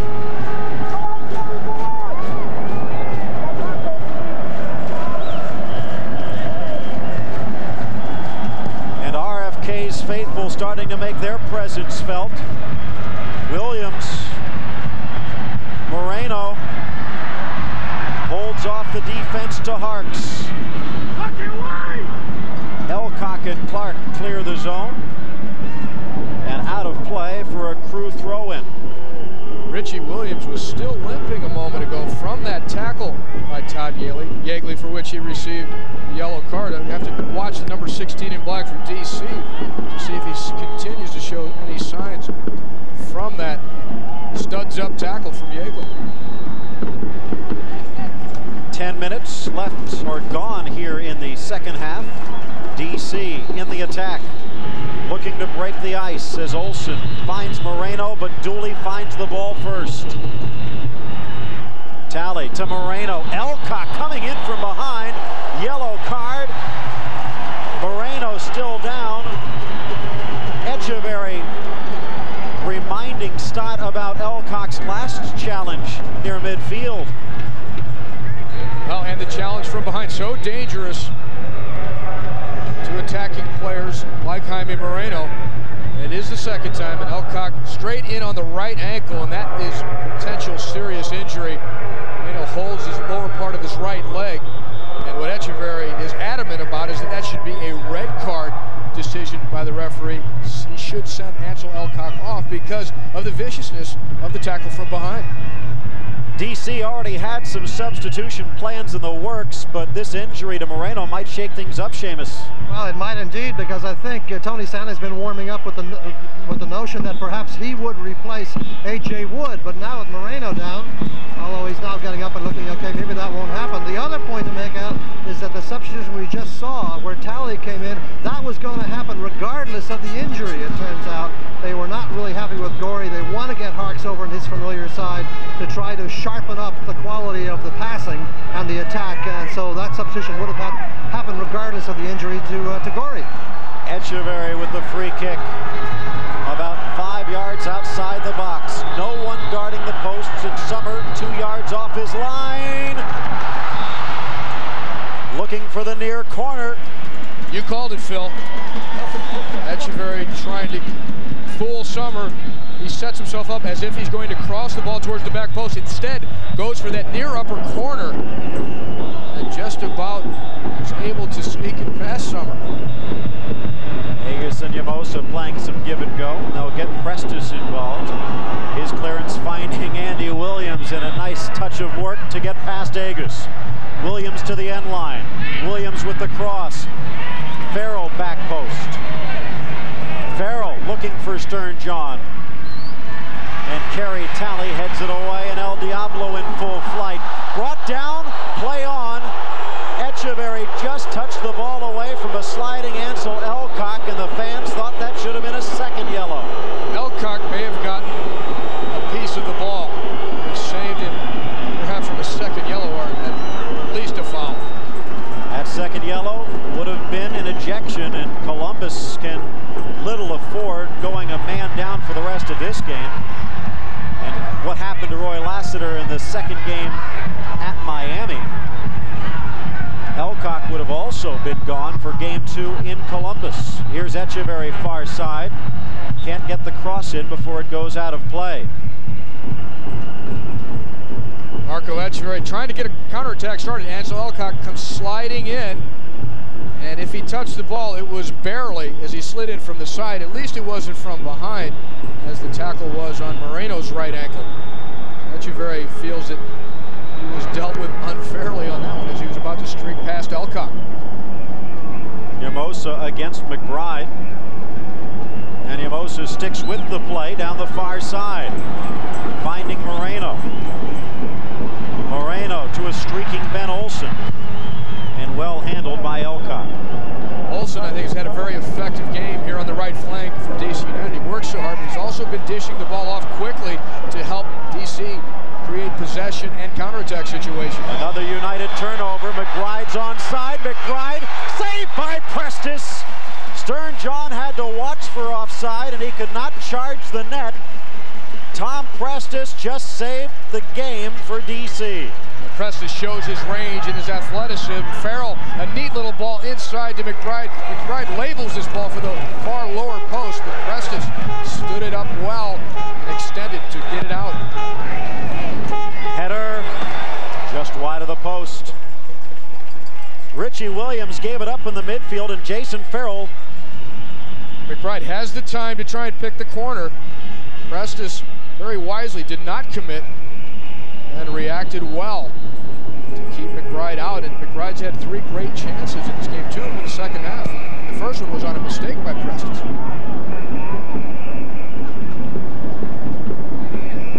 Yeagley. Nice work. There's that offensive foray that Tom Fitzgerald was looking for. Stern John pops up the deflection, just wide. He had Brian McBride. Takes the shot anyway, and it goes out for a corner kick. The deflection there, so dangerous to the goalkeeper Prestis. He lost that ball initially. After the shot by Stern John changed velocity and direction to set up this corner kick. 1 hour gone.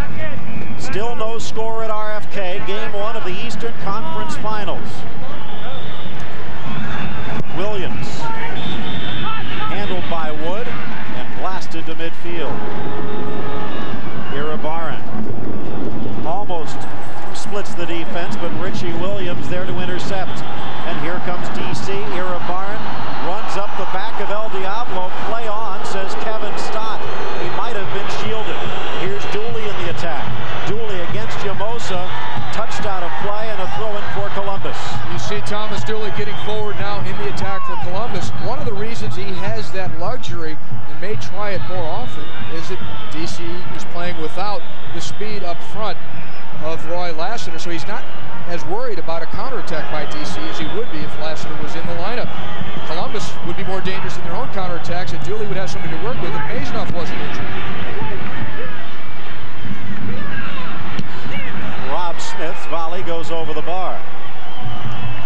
You can sense Columbus starting to put some pressure on, and Stern John might just find this enough to try and get on track. Well, Stern John, a menace in the box. A nice little through ball attempted by Yeagley. Look how quickly he regains his balance, and this ball just deflecting off of the back of one of the DC United defenders, or it may have been headed for that upper corner. And here's that substitution Seamus was talking about, in a nice round of applause from the stands for Tony Sane, who has been out of action for much of this 1998 season. Coming in for A.J. Wood and looking to add a little bit more to the DC attack. Of course, DC, the 2-time defending champions, probably would not have those 2 crowns if it weren't for Sane. He started the comeback in '96 in the monsoon in New England, and he scored the game winner in the rainstorm here at RFK to win 1996. big cat. He's just one more threat in the air for DC United's attack. Farrell to Elcott. Long cross-field blast. Gets past Agus. Williams knocked down in the box. Agus just charged into him. Williams holds on and bends the shot wide. DC might have gotten away with one there. Is that very close to a penalty call? A shoulder-to-shoulder charge. Agus on Andy Williams.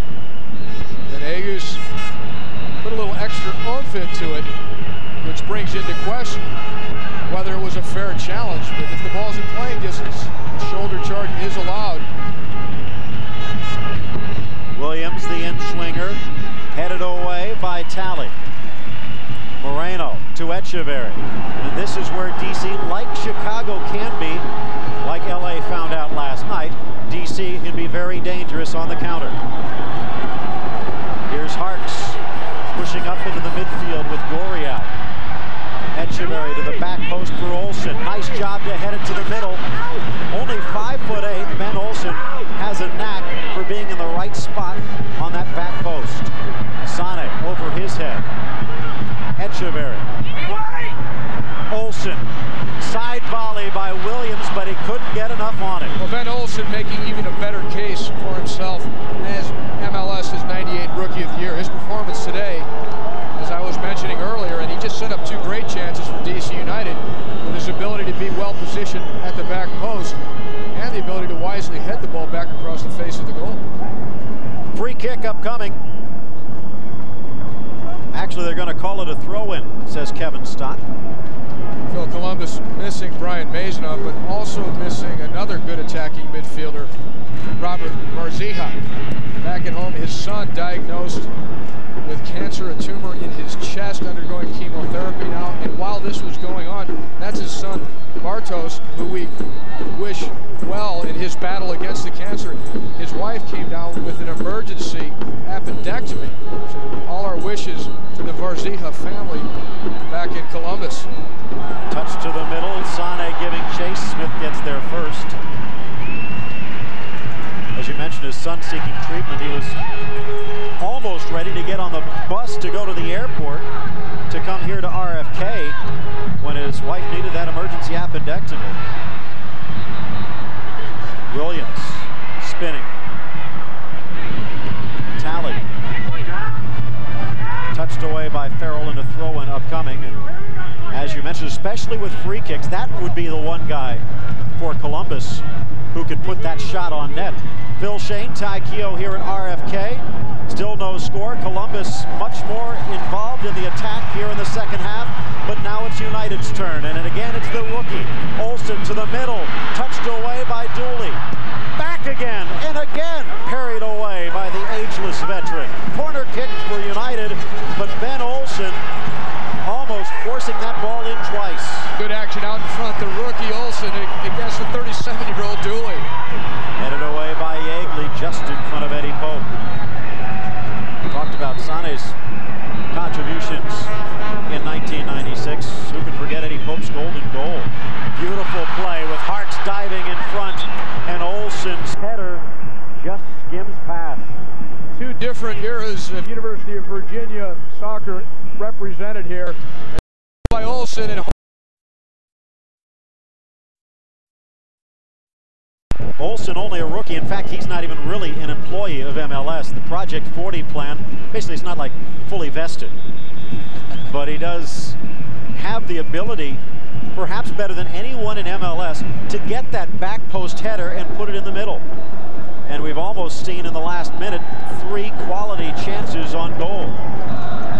Getting back to Pope, obviously it was his golden goal which won DC its first cup, but right here at RFK and right at that goal that Harks almost put the ball in the net of, Eddie Pope, that man, number 23, perhaps scored one of the biggest goals in MLS history, knocking off Mexican champion Toluca for the North American Championship. The championship cup for CONCACAF, and Eddie Pope scored the goal. And here's the deflection off Agus' shot, and again it's Tony Sane. Agus with the left-footed blast from outside the box, and Sane, the soccer equivalent of skating through the crease, touches it past Summer. United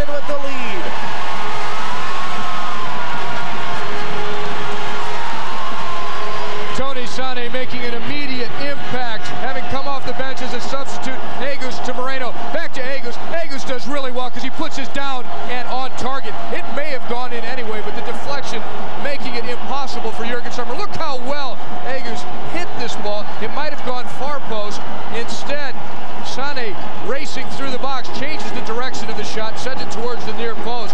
And DC United, the dominant team in Major League Soccer over 2 seasons for sure, perhaps 3. But also, as you were mentioning, Phil, a dominant team on our continent as they won the CONCACAF Champions Cup, beating 2 Mexican First Division teams, including León and Toluca in the final. Tony Sane, 3 goals and 3 assists last year in the postseason. Well, his first game here, almost in his first moments, he scores a goal to give DC the lead. Seamus Mallon down on the sideline with DC coach Bruce Arena, who suddenly finds himself in the lead. Bruce, I was about to ask you before that goal, you know, having not got Roy Lassiter's speed, what did you hope to get from Tony Sena? But obviously, the question is moot. A terrific piece of opportunism by him. But were you looking for speed from him to replace Lassiter's? Yes, and simply that, you know, we're going to get one chance to make a difference in this game, and I thought AJ was tiring a little bit. Tony's a big, durable guy in front of the goal. They've been very physical there, and he's got good quickness. Hope he can get a step on somebody and maybe get a chance. You got to be happy with the cross from Jeff. That was the quality cross of the match so far. Nice ball from Carlos into Echeverry and out to Agus. And, you know, it's a one-play game. Hopefully we can hold on, but the crew has defended well and are always dangerous with Stern John and McBride on the field. So it's going to be a hectic 20 minutes. Okay, thanks very much, Coach. While we were talking to Bruce Arena, you saw that man come onto the field, Jeff Cunningham, who draws a foul. Richie Williams getting in his craw quickly. Rob Smith at the top of the box, but Kevin Stott will blow the whistle and make Columbus restart this. Cunningham coming in for Andy Williams. And Tony Sonny, only 5 minutes after having come on the field as a substitute out in front, just nicks the ball. He had a step on Thomas Dooley, the same step that Bruce Arena was just talking about. Tony Sonny usually plays out on the right side of midfield, but because of Lassiter's suspension, they've got Sonny up front with Jaime Moreno. A laser blast from Olsen, and only a sprawling Elcock could stop Sane on that charge. 20 minutes left to go in the game. DC, the second best team in scoring in MLS here in 1998, but Columbus was right behind at number 3, thanks in large part to that man, Jeff Cunningham, the super sub, 8 goals and an assist in his first year out of the University of South Florida. And the team that was number 1 in scoring in Major League Soccer this season could not come up with a goal last night. They fell at home at the Rose Bowl to the Chicago Fire in the Western Conference final opening game. Here's Agus to Moreno, and back to Agus, who created that chance. Give Moreno credit also, who will get an assist for drawing the defense and finding Goose. Oh, and Moreno had defenders all over his back as he spun to bring the ball back out to Agus for the shot. And that ball, I'm going to differ with Bruce Arena there, as well as I guess Seamus too. That was not a cross. I think Agus was trying to score that himself. It just happened to be a run by Sane across the center to set up the deflection. Yeagley trying to cut through 4 black jerseys. He gets through, the ball doesn't. Echeverry. Smith takes it away, but a foul, part of the reason. Major League Soccer's playoffs continuing, and these two teams will hook up again in Columbus as Olsen to the middle, saved by Summer. DC with the lead here in game 1. Still 18 minutes left to go, and regardless of what happens here today, Columbus will host game 2. You can see it next Sunday at 4 Eastern time. The Eastern Conference Finals. Agus taken down. Kevin Stott getting set to show a card, and it looks like Brian McBride will go in the book for this challenge. A moment ago, Ben Olsen, another dangerous cross, and Moreno missed scoring a goal by a couple of inches. Jeff Agus, who gets an assist on the goal for DC, wins the race to the ball. Brian McBride slid in, just got there an instant late. I don't really think there was any intent there by McBride to injure Agus. He's hustling, he's trying to get his team back in the game. Both of these players kind of got their starts in Germany. SV Van. 68th minute of play. Tony Sane racing across the front of the goal. Just changes the direction Jurgen Sommer can't find it. He was looking for the ball to go to the other post.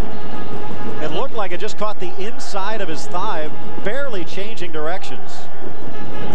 Actually, Sommer may have touched it a little bit, but there's nothing he could do. Touched away by Clark. Here's Yeagley. Long ball upfield, but no one was making the run. Columbus going with 3 forwards, McBride, John, and Jeff Cunningham, who challenges Prestis on that one. 17 minutes away, United away from winning game 1 of the Eastern Conference Finals. What does Columbus do now? What does DC do now? Seamus Mallon? Well, interesting to know what they can do, but Tony Santa, the little ripple on the end of this story of his goal today is that he let us know before the game that he was feeling terrible. He didn't think he should play at all today. He was not well, feeling sick, and almost didn't dress. But all of a sudden, he could be the game winner. I think I agree with you, Ty, on replay. That was a beautiful driven ball by Goose, but I think he had upper left corner in mind.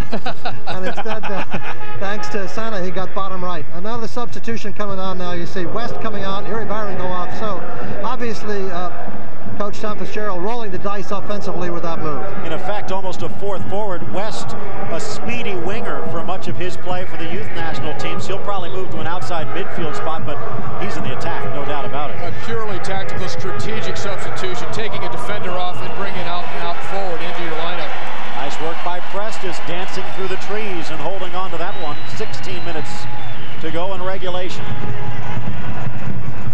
Brian West, 20 years of age, actually recruited by Bruce Arena before Bruce took the MLS job.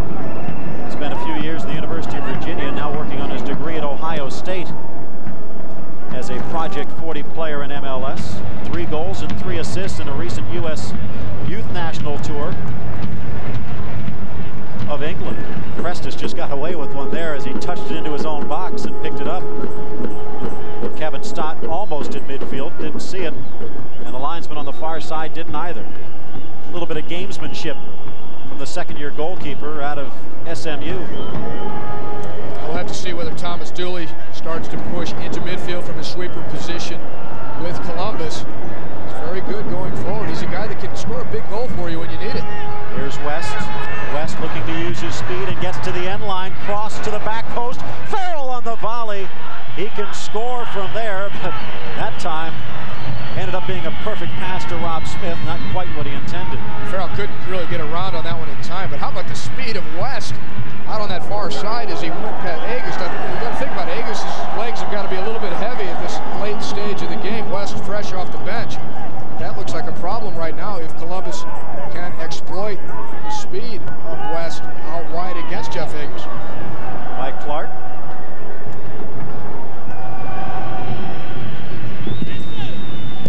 Summer. Olsen. Dooley, a little bit of flair as the ball hopped up behind him, and he could be burnt on it as Moreno breaks in. Dooley just sticks his leg out and guides Moreno down to the end line, and that gives Summer enough of a chance to grab it. Just physical enough was Thomas Dooley. That's what you call a sweep check in the NHL. He just put the leg out there on the ground to try and impede Moreno's run, and he got a little bit of Moreno's leg. John. And give credit to Brian West, who has been a spark since coming onto the field. Probably looking to impress his old Virginia coach.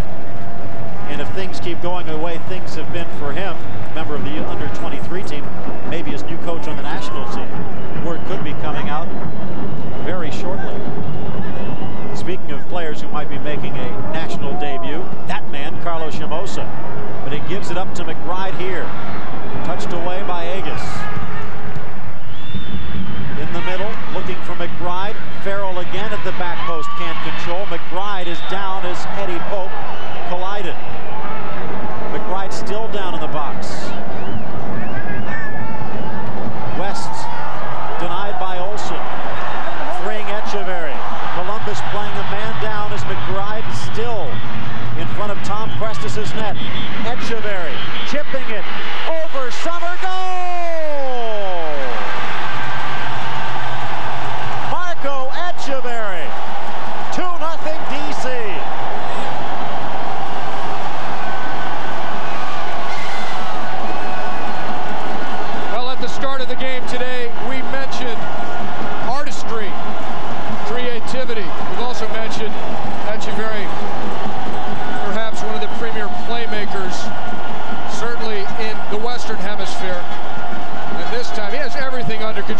freezes the defense. He sidesteps one tackle, shields the ball so well, and then lifts it, delicately placing it over the top of Jurgen Sommer. Damaging to Columbus's hopes than Echeverry's goal. On out two more defensive players, comes back to bite him here. With that goal, Echeverry may have sealed the player of the game voting. A work of art, not really matchable by...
Come into the game.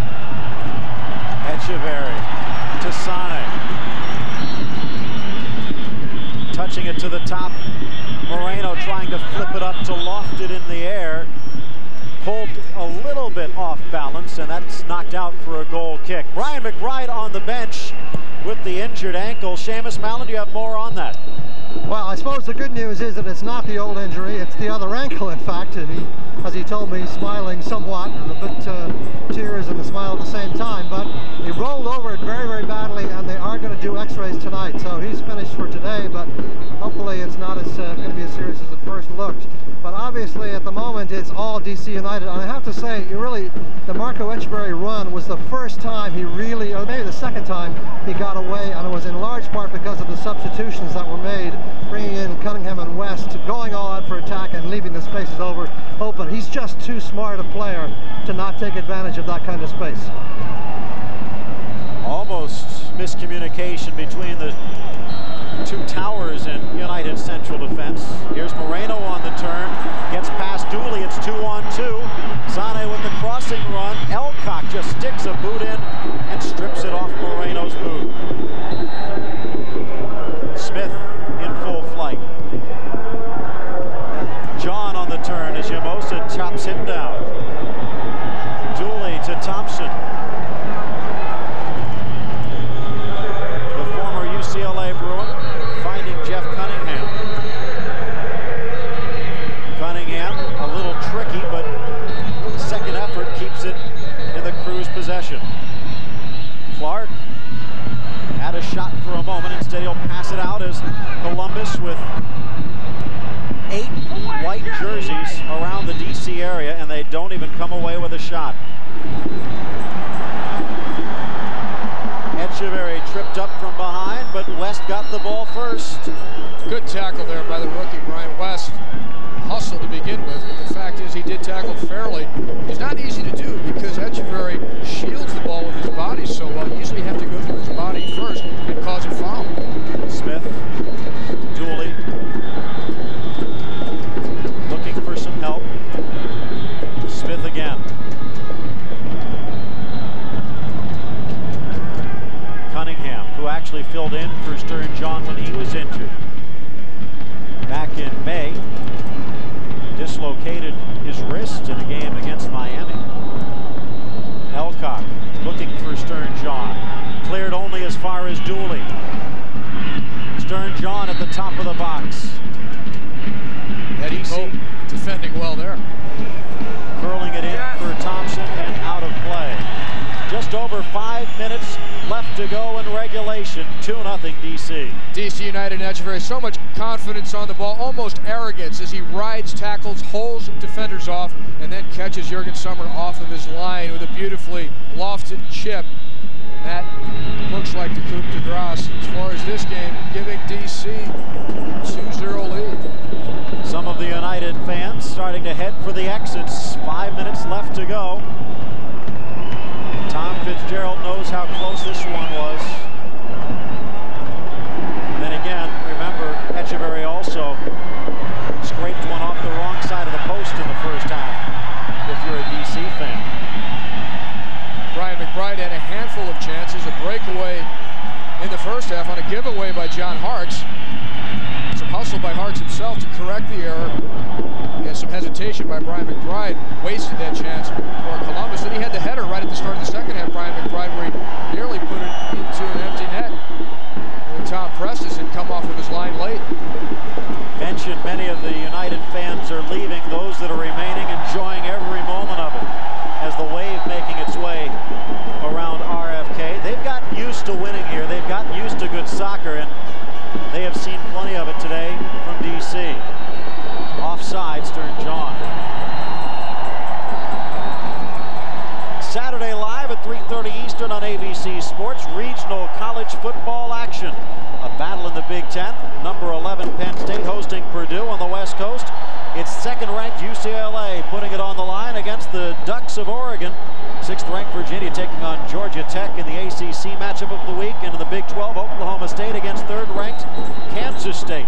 Check your local listings for details. Again, Saturday afternoon on ABC Sports. Less than 3.5 to go in regulation. Tony Sane has now come out to that right midfield position, which he has played so much for DC United, just except for the injuries. And Echeverry's now up front with Moreno. Moreno with Echeverry on his right. Echeverry against Yeagley. To the middle for Jeff Onger. He saw Mike Clark coming out and shied away and just blasted that one high and almost into the stands above that giant wall in the background. Onger thought goal, then he thought self-preservation.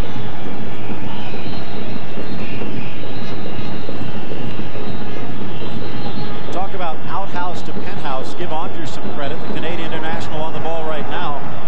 1996 with New England as they missed the playoffs, and now the #1 pick in the supplemental draft by Bruce Arena as he looked to replace David Vaudreuil, in effect, who was picked by Miami in the expansion draft. And Onger right now just a couple of wins away from being part of MLS champions in 1998. Echeverry looking for Hartz. Clark getting a knee to it, and Sommer grabs hold.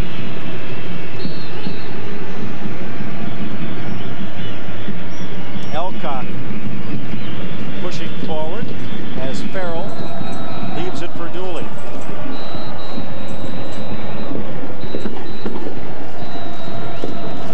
Cunningham, Stern John to his cousin Ansel Elcock, banging it off of Talley and out for the corner.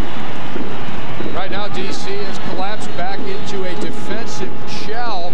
They have the 2-goal cushion, so they can afford to do that, but Columbus still knocking on the door.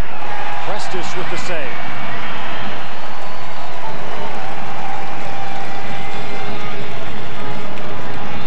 The way this is shaping up, though, it sets up perfect opportunities for the quick counterattacks by Echeverry and Moreno. Columbus sending so many players forward, they're ready to seize the opportunity at any moment.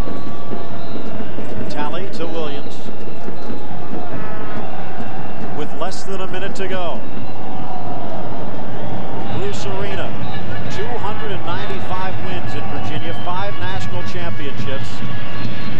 Give him an Open Cup in 1996. And right now with 2 MLS crowns in his closet. Looking very impressive in a challenge for a 3rd. Prestis grabs that one. And for DC already in '98, a continental champion. championship. DC winning the CONCACAF Champions Cup. Supremacy in club soccer in the entire continent, North America, Central America, and the Caribbean.